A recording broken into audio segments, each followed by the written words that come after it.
congratulations. This was Thank you. really a fun movie. Oh, good, thanks. Yeah, I had a great time. And I never read the book, so now I want to read it. Oh. I'm probably one of the very few people who's going to go back Oh, and read good. the book. Go read the book, because the book is, there's a lot of stuff that it couldn't, obviously we couldn't put into the film. It's hilarious. No, you really have to read the book. What kind of stuff you can put into the film? It feels like everything is in there. Oh, no, there's a lot more stuff. A lot more stuff, and we just couldn't fit it in, just didn't have the time. No, see, read the book. Great, Yeah. well I will. Tell me, how did it all start for you? Because I believe you were involved in this project before Terry Gilliam was. Yes. Tell us about how you got involved and your attraction to this project.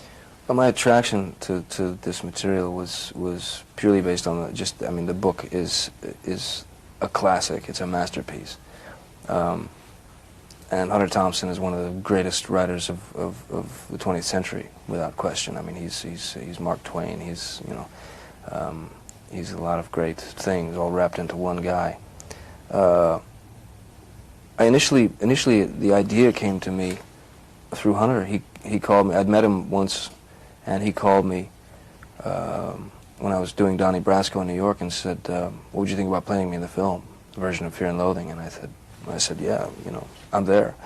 And then I didn't hear another word about it for about 8 months, and suddenly the script came to me, and Alex Cox was involved at the time, and I jumped on board just because the material is so brilliant, you know.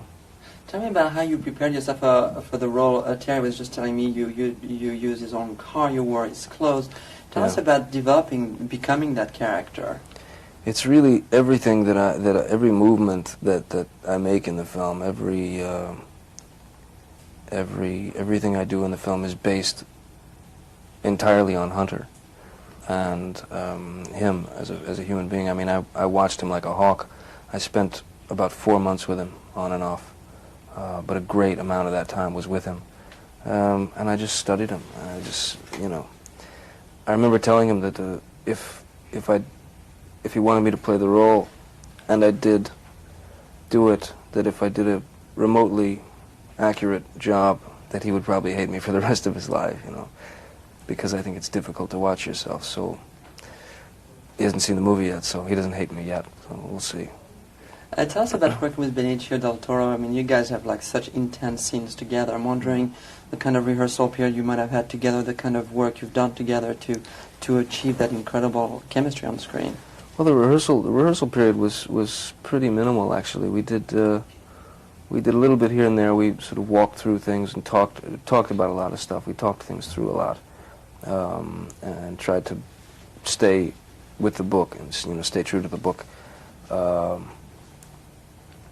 But I think the best thing for Benicio and I was to go out and sort of, you know, get drunk together. You know, we went out and got drunk and spent a lot of time. You know, like when we were in Vegas, we went on some very strange ride and you know, skyscraper thing, and walked around, you know, late at night up until like 7, 8 in the morning, going to 7-Eleven together. Just sort of, you know, normal bonding kind of thing. Terry Gilliam was a perfect choice to direct this movie. Absolutely, without question. How did you guys work together? I think we worked very well together. You know, Terry, aside from the fact that he's an incredibly gifted visual filmmaker, he's also very good with actors. He's also incredibly stimulating. So you'll come in with your idea of the scene or your idea of what's happening, and he'll throw something on there, which then feeds you, and then so you end up building this great sort of monolith of a scene, you know, this, and no, it was great. It was a great sort of collaborative effort between a lot of us, you know. It worked very well, I think. How do you explain that those guys are so likable despite what they do? Well, I think they're likable because they're pure. I think they're pure in the sense of their vision, their dream, and what they're set out to do. They are concerned with the state of things, and they want to find the American dream if it exists out there. I think they're likable because they're serious about what they do.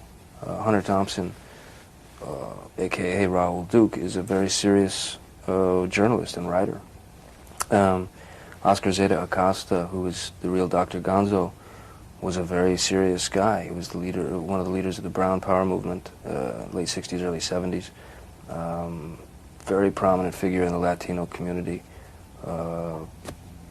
terrific lawyer. No, I think they're likable because they're real. You know, they're honest. Oh, it's a real pleasure to meet you. Thank you. Real honor. I'm a great fan of yours. Thank so you very much. congratulations. I appreciate Good it. luck with the movie. Thank you. It's going to be great. Let's hope. You Yeah, know. it's a great movie. I think it's wonderful that you guys made it. Thank you. Congratulations. Thanks, man.